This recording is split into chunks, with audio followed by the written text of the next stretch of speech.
Easy. Easy.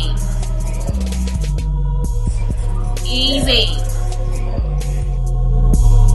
Do you really eat donuts? Do you really eat donuts? All the time, all the time. I'm going to melt that butter and it's going to warm the milk through. So our butter has melted with the milk, and I'm just going to add in a couple more things before we let this to cool. First thing is just some salt, just a little bit of salt, and I'm also going to be adding in just a small amount of sugar.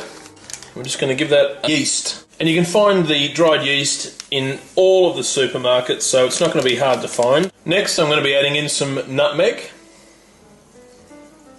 I'm going to be adding in some more sugar. After the sugar, I'm going to be adding in some eggs that I've just whisked up. Now I'm just going to give this a quick mix around just before I add in the flour. Now I'm going to add in our flour 1 cup at a time, and I'm going to mix each portion through. So just first one in, and while you're mixing it in, so guys, this is what we're after. You can just see it's just slightly pulling, just a little bit sticky to touch, and that's what we're looking for.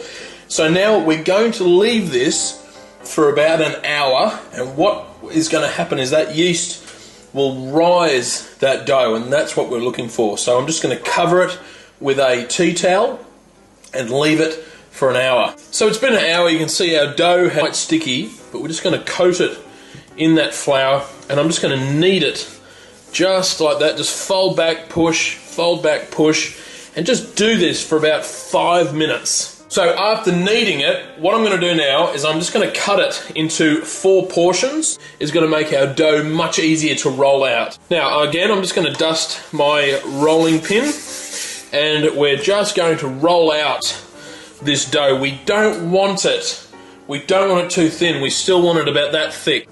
Now all we've got to do now is grab a cookie cutter, and we're just going to cut just into the dough like that. And I'm going to use a smaller cookie cutter, and I'm just going to make our hole in the middle. So just keep repeating this process with all the dough about 2.5 to 3 minutes. And we just want them nice and golden brown on the outside.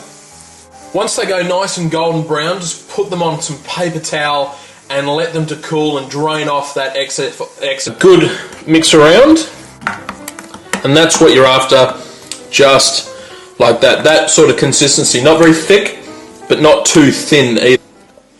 Just have a look at this. How cool is that? All the ingredients are below. Give these a go, guys. Donut. Donut. Hey, Easy. Hey, I said Krispy Kreme donuts.